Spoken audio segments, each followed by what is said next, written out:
Welcome to Beethoven's Ninth, quite possibly the greatest work of art ever created.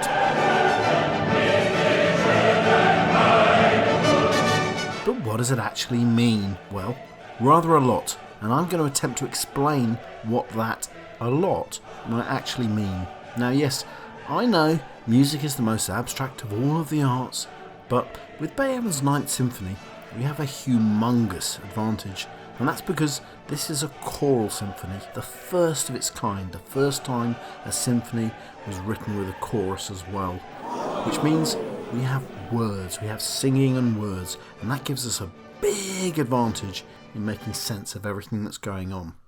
We're going to look into the words, but also the music, the harmonies, the instruments, the philosophy, the history, the spirituality, all of which add up to the magnificent experience that is Beethoven's Ninth Symphony.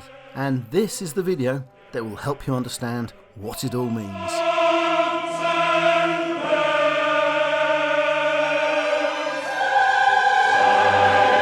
I should start by saying that I'm dealing with the final choral section of Beethoven's Ninth, the moment we first hear actual human voices, and that means not the first three movements, and that would require an entire video, or three, of their own. So, in this video, we're going to dive deep to understand the structure of this final choral movement. This is our map, which we'll use, a stereo waveform representation of the music. The x-axis is time, so this is the start and this is the end, and the y-axis is volume, high equals loud, low is silence. And this whole movement really divides into two very different sections, which finally combine into a pulsating conclusion. That means we're going to divide this movement into three parts: the earthly, the heavenly, and the conclusion. And I'll explain how you only need to understand the first two sections to make sense of all the rest.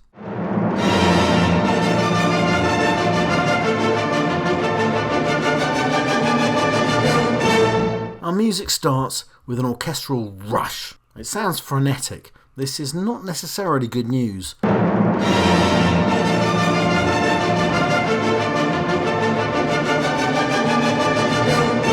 But then a male voice asks us to sing a happier tune.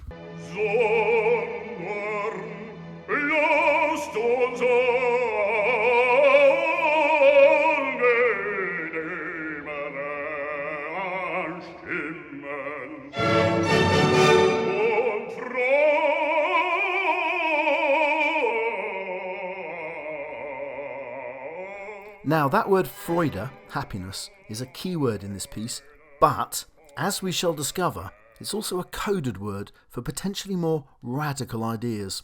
We'll revisit this soon. Anyway, this leads us into one of the simplest and most famous set of notes ever written, a tune that will dominate this first part of the symphony. Such a great tune, we get it twice.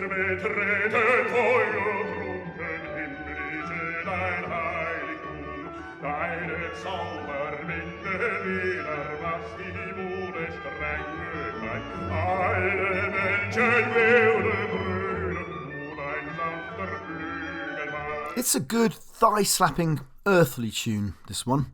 The notes aren't short or long, they're the same length mostly, and the intervals between each note are regular in short steps as well. This already feels close to us and easy to grasp.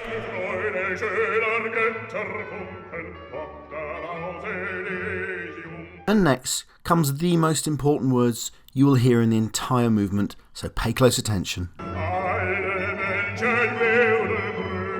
Alle Menschen werden Brüder. All men will become brothers.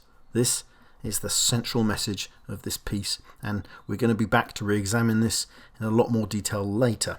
And I would just say here, don't get too panicked about words. There's not going to be much German. In fact, these are the only German words we're really going to be looking at in this entire movement. But for now, our chorus responds.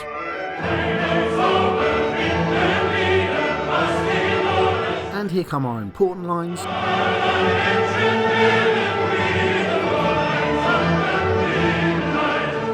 Anybody that understands pop music can understand what is happening in this first section. This is a verse-chorus affair. That means each time the soloists sing a section, The entire chorus sings a reply. But this isn't a simple pop verse chorus affair. Each time the verse is reapproached, it's reapproached in a new way. So, our first verse is sung by just the bass soloist.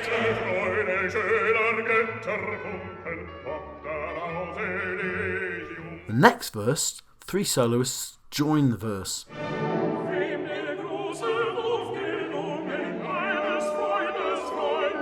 Followed by a 4th.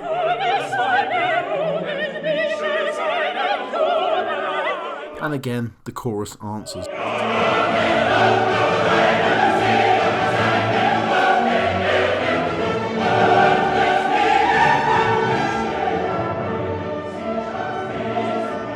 And notice the block of sound a chorus provides. This is important to the entire message of the piece. This is music that speaks to humanity at large. This is going to be about really big issues. And you need a chorus to represent humanity with those really big issues. Okay, third verse, things get spicier still. Listen to those little trills on the violins. They're not totally obvious on this recording, so I'd recommend headphones.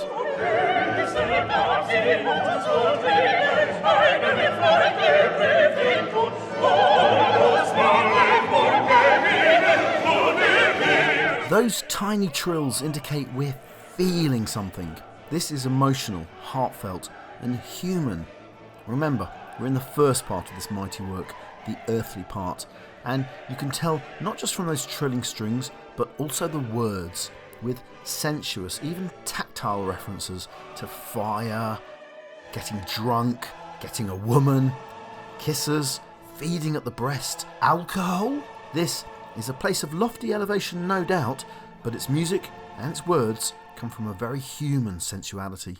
Meanwhile, back to our third verse, and the verse finishes and the chorus responds. The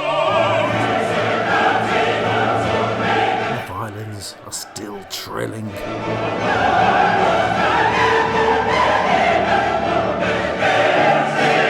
And then suddenly something changes. Something is holding us up. There's, yes, a key change. And then those words, vor Gott, towards God.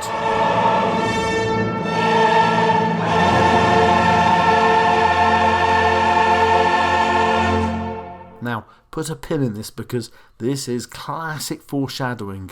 We are signposting towards the heavens and towards something that's going to happen later in this symphony. Those changes of key tell us something is coming.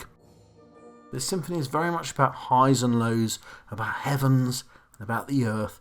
That key change takes us temporarily up to the heavens, but it is down to earth that we descend with the deepest pop from the contrabassoons.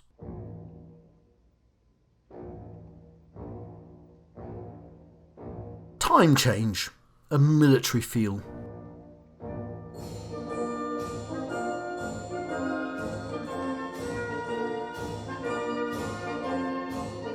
Still recognisably our joy theme from earlier, but things have changed up a bit. This is more like a revolutionary band. There's that marching rhythm, and the instruments, those high piccolos, the cymbals, triangles. These are the instruments of a military band in action.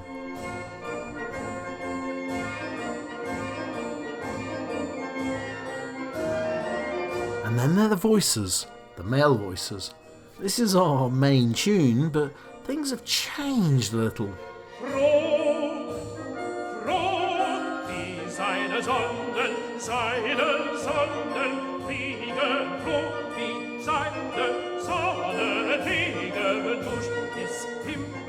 Listen to the words.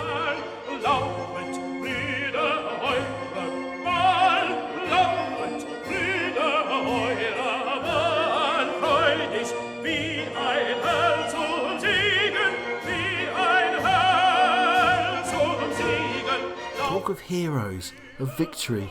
Is this giving anyone you-know-what vibes?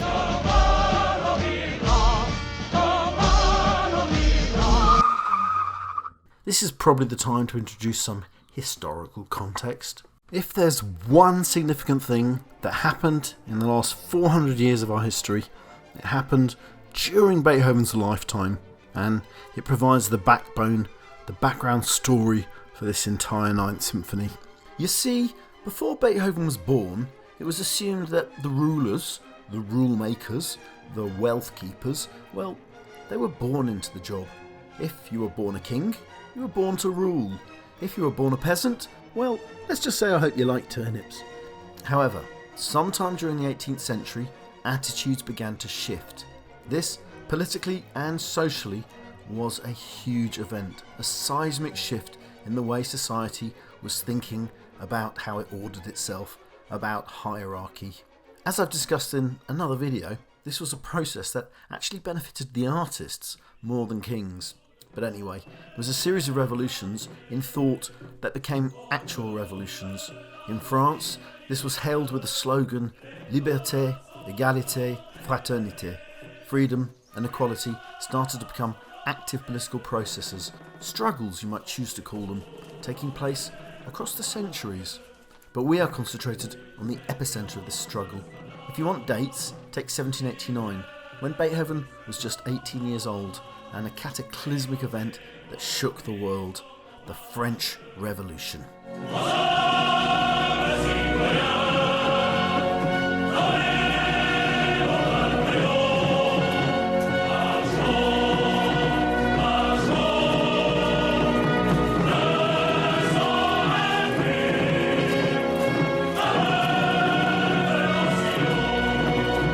At this dramatic moment in history, revolutionary France decides to remove the head of the French state, metaphorically and physically, by guillotining King Louis XIV. France, one of the world's most powerful nations, has been taken over by a popular revolution. This is no longer a place of kings, this is a nation of brothers. Which is part of the political message behind Beethoven's Ninth. If you want words, go to the very first lines introduced by the singer. Alle Menschen werden Brüder. All men will become brothers. This is the revolutionary time bomb ticking inside Beethoven's Ninth. And things aren't just happening in France. A few years earlier, colonists from Britain declared themselves independent of their king, the King of England. And the United States of America comes into being. An Enlightenment project to replace despotic top-down rule with more egalitarian structures of power, which is all a large part of the political message behind Beethoven's Ninth, which we can examine more closely by studying the lyrics. The words for our choral come from a poem, Ode to Joy, written by the Enlightenment German writer Friedrich Schiller. There's some speculation that the original poem was meant to be titled Ode to Freedom. Whether that's true or not, Schiller did make changes to the poem that may have reflected political caution. So that line I was and will keep on harping on about, Alle Menschen werden Brüder, all men will become brothers, was amended by Schiller from his original Bettler werden Fürstenbrüder, beggars will become princes' brothers, which may have been a little too on the nose in terms of preaching political hierarchy. Anyhow, Beethoven cherished Schiller's poem and had wanted to put it into music since he was a young man. Only, of course, history is never so simple.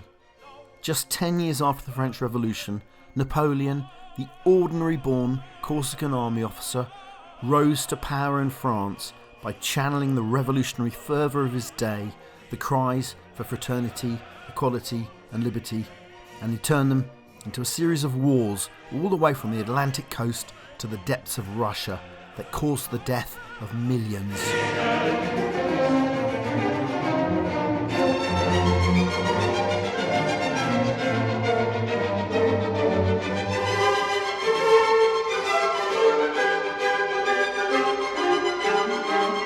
As a young man, Beethoven had at first cheered on Napoleon, who flew the flag for Enlightenment values to supersede the rule of aristocrats and kings. But Napoleon's increasingly authoritarian tendencies alarmed many, including Beethoven. Was this another Caesar ready to usurp the Republic? Well, if history doesn't repeat itself, it certainly does at least rhyme. In 1804, Napoleon declared himself Emperor of France, and even arranged a glitzy crowning ceremony painted by David.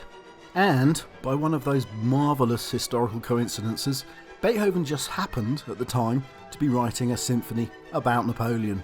However, he was disgusted by the news that Napoleon had declared himself an emperor. So disgusted that he literally stripped Napoleon's name from the dedication of the Third Symphony he was composing just at that time, turning it from the Napoleon Symphony to the Eroica Symphony, the heroic. The principles of the French Revolution had been retained, but Napoleon had been removed. So, by the time Beethoven writes his Ninth Symphony, it's now the 1820s, and the world has changed since the turmoil of the French Revolution and the Napoleonic Wars. Now, the revolutionaries are on the back foot. Napoleon is defeated and sent into final exile on the tiny island of St. Helena. And after the convulsions of warfare, a tired Europe is desperate for peace and stability. This work is born out of the understanding of the need for political change, tempered by an understanding of the complexities of these issues. This is Beethoven's attempt to confront the difficulty of trying to achieve a heaven on earth, which is what has always been the aim of revolutions. So, back to our French Revolutionary Band section. This belongs in the first part of the work, the earthly political part. So, yes, this does reference national bands and revolution, but no, that doesn't mean Beethoven has anything at all to do with German nationalism. That's the thing about a work as grand as Beethoven's Ninth. Its universal messages can be drafted by anyone, be it the Nazi Party or the European Union, both at opposite ends of any political spectrum. So, yes, Beethoven is referencing revolutionary tendencies here, but not revolution itself. By the end of Napoleon's wars, freedom and equality have become dangerous words, so Beethoven really leans into that third word of the French Revolution, fraternité, or brotherhood. This is a work that will celebrate the joy of brotherhood and not the ending of monarchy.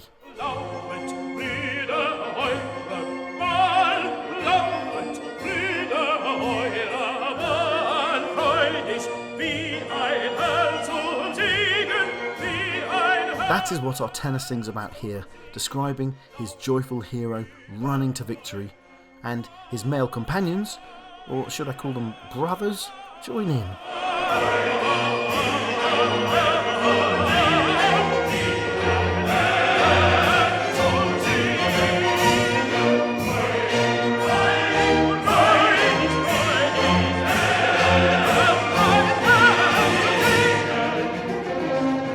This section ends in such a rush that Beethoven can only unleash the orchestra in full fugal voice.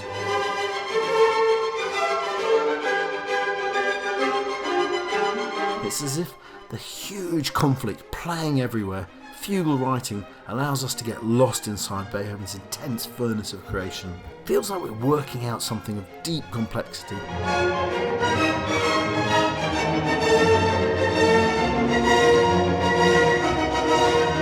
And the section ends with a huge reach of octaves.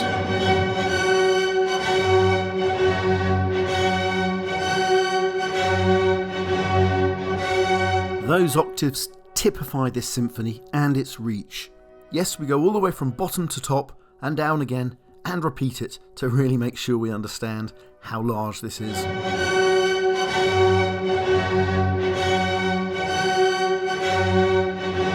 This is a work about universal principles, all of which leads us to what is probably the climax of this first section. A good old chorus with our main theme for this first part really singing out clearly.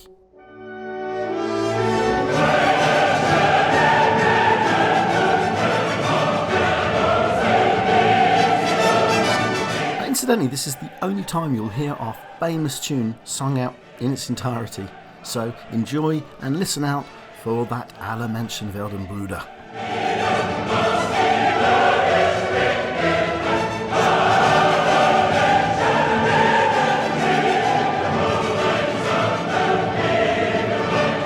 Notice also how the violins spill over in this section. I've always loved the violins here.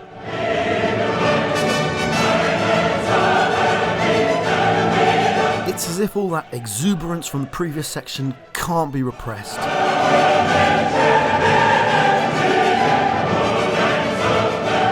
And then, suddenly, everything changes.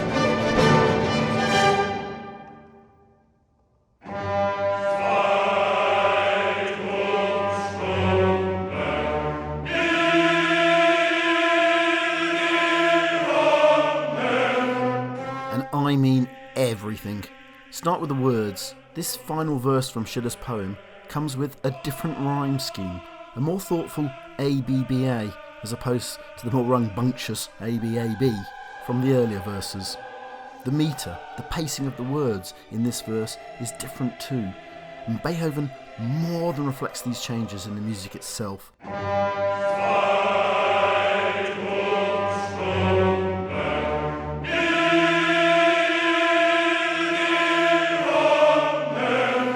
I cannot emphasise how different this sound is. We have entered a totally different sonic landscape. One, I should say, Beethoven hinted at in the first section when God was referenced.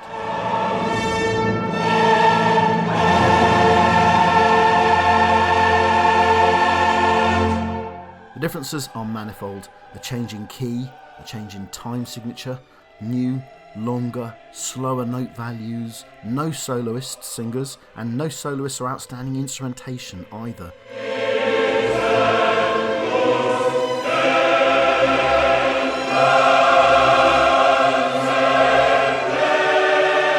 Everything here is combining towards a sense of collective spirituality and a sense of slowly climbing, ascending towards the heavens.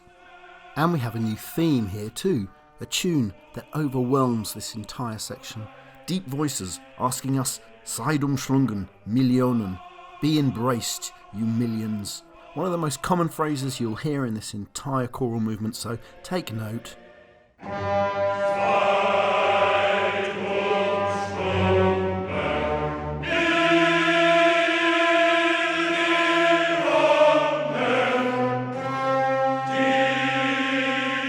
This is our new main theme for this second section, and again note how different the theme plays to our first Freude theme from the first earthly section. Here the notes are much longer and they have different values and there are differing leaps between the notes. All in all, a highly contrasting theme. Oh, and accounting for population inflation over the last 2 centuries, I think we could safely describe those Millionen as Billionen.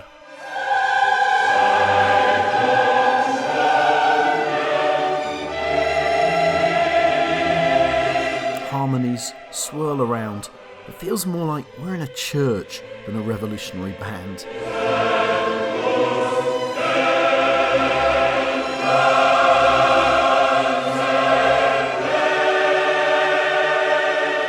That phrase, der ganzen Welt, the whole world, will also be used a lot in our final section, so put a pin in that phrase if you will. As I've said, this symphony is made up of 2 elements, and we are now clearly in the second. Everything elongates. Can you even tell what the rhythm is here? The beat?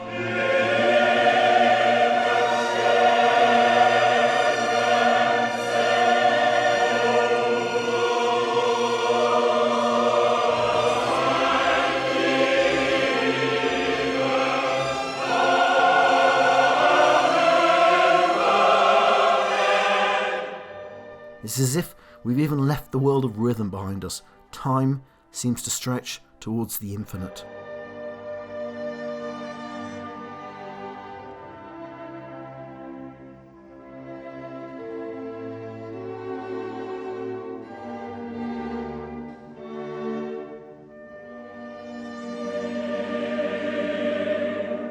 And the words tell us exactly what is happening.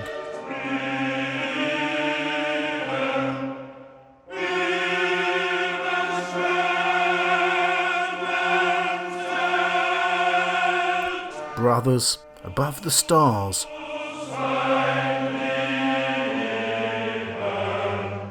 a loving Father must dwell.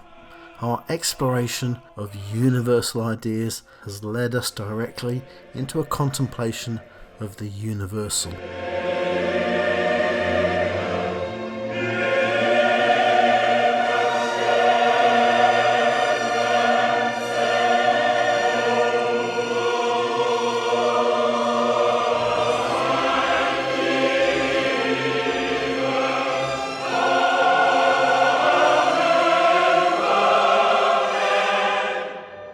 We are so far from our earthly political section now, and yet there's a universality that binds together both sections, a sense of these being really big issues, the biggest issues.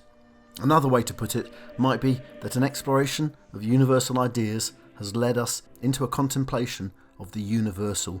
It's led us vor Gott. Universality is a concept that binds all sections of this symphony. I've already said this choral is made up of two parts. We've had the first, the social political half, dealing with the affairs of the earth. Now this is the spiritual part. The music and the words tell us everything we need to know.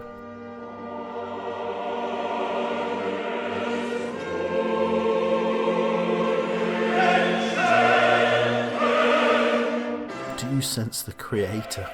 His music is taking us upwards.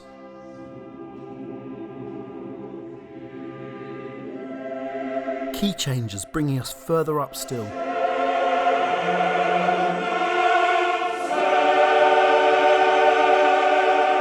As if we're rising towards the spiritual heart of the symphony, everything becomes quiet.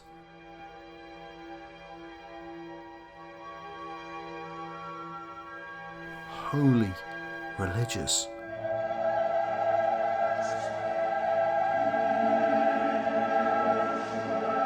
Is there a sense of doubt here?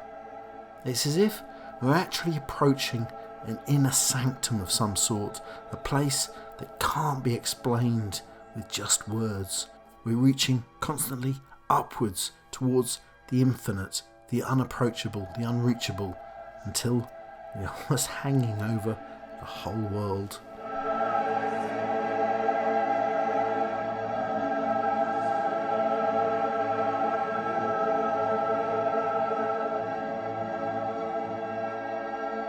And while we're hanging suspended over the heavens, just a brief word from our sponsors. When shaving, I use Beethoven's Freedom Foam. Joke, sorry. As I was saying, while we're hanging suspended over the heavens, it's worth saying probably a brief word on Beethoven's religious convictions. Although a believer in God and raised a Catholic, if you questioned him deeply, you might discover more of a Californian hippie version of Christianity than any kind of strict faith or dogma. Yes, Beethoven believed in a universal creator, but he disliked prescriptive religious beliefs and was more interested in concepts of love and brotherhood than doctrinal acts of ritual or prayer. The concepts of God and nature would have been, to a certain extent, interchangeable ones for Beethoven, and such beliefs, at the time, would have been seen as idiosyncratic and progressive. That means that even as we approach the divine, we approach something mysterious, something we might even doubt. This inner sanctum feels like it expresses something far beyond political desire. There is a sense of awe, as if we are dealing with matters beyond our comprehension. Just listen how the music stretches and sustains. Where is the rhythm here? Where's even the melody? This is mysterious music. Yep, this stuff is meaning of life kind of deep. And then, suddenly, we're tumbling back down to earth.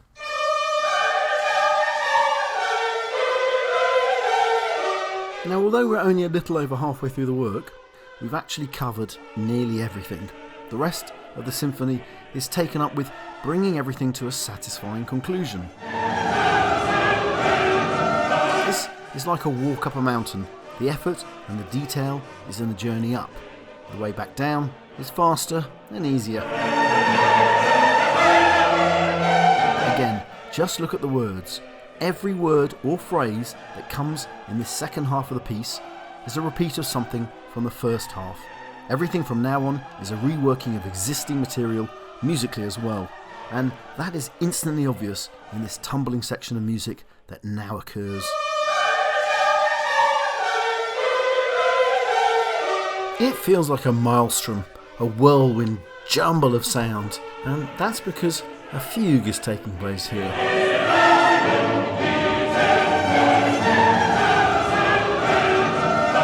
I've made a separate video about that section of music, so go check that out for a more detailed look at the section. Our headlines really are two parts of the fugue, two voices, which represent, guess what, our first two sections of this symphony. The first main voice is the Freude theme of our symphony, representing brotherhood and earthly salvation that we all know so well.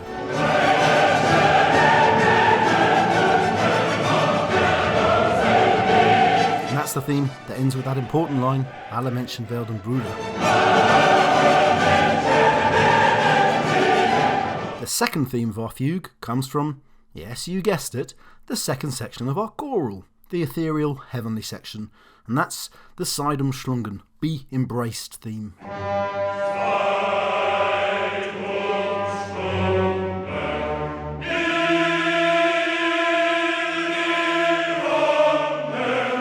What we now have is, in effect, a dialectic, an argument, a synthesizing of these two voices, an attempt to articulate the complexity of expressing a universal brotherhood.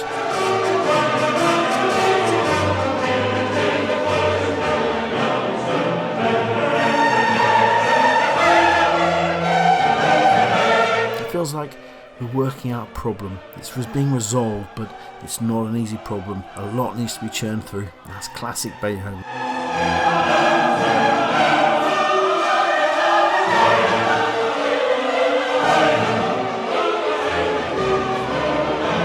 The fugue is like a burning furnace leading towards the conclusion of the work.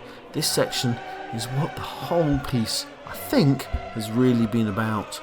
Only Beethoven could take on spiritual and political ideas like this and turn them into a musical actuality.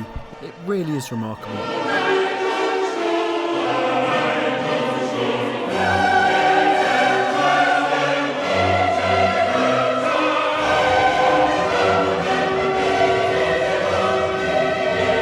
Just listen how der ganze Welt, the whole world, is stressed here.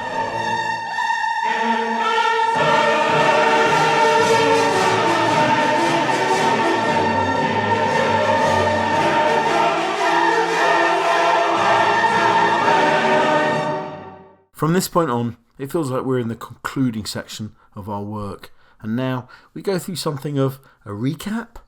First, we return to the church-like section with what seems like doubts being expressed.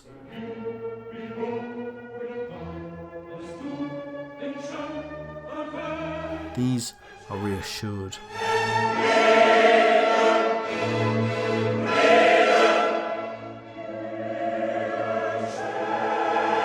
We are returning to previous issues that felt more vexed and difficult earlier, but now our dialectic is synthesizing comfortably, or in other words, the music is becoming reconciled. We understand the process intuitively, even if we don't understand it intellectually.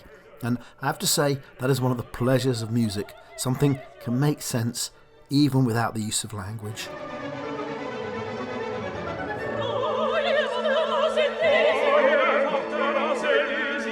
Next, in another bow towards the recap, the soloists are reintroduced.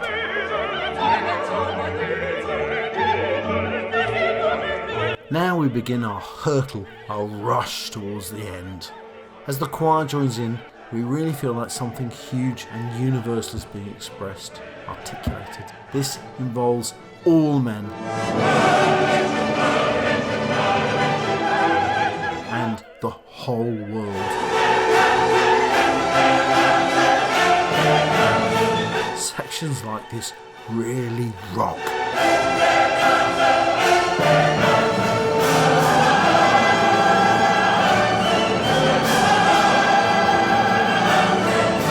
These are important words for this final section. All men, the whole world. Beethoven really drills these words into his conclusion, expressing, as ever, the feelings of a universal unity that embraces this finale. But Beethoven isn't haranguing us with a set of hard ideas. Remember, this is a symphony of joy and brotherhood, where nature gives us kisses, Küsse, another important word for this final section. Beethoven isn't wagging a finger at us, he's putting his arm around us, embracing us, umschlungen, another hugely important word in this finale. And then, suddenly, it's over. We have been swept through a tumult of history, of emotion, of spirituality, of philosophy, of raw pleasure. We've gazed deep into deep philosophical issues. We've floated into heaven towards a possible universal spirit. Yes, things got heavy, but they all seem to resolve themselves in the end. What a magnificent piece of work, created by a single mind, but also by a turbulent history. Beethoven has managed to temper a revolutionary message into a broader search into the infinite, searching for truths that unite us all rather than divide us. If Beethoven had written a piece about getting rid of kings, it would have now aged far more, but because he's kept the work to concentrate on universal values, its message is still fresh today. Okay, that's it. I hope you enjoyed the video. Please like and subscribe.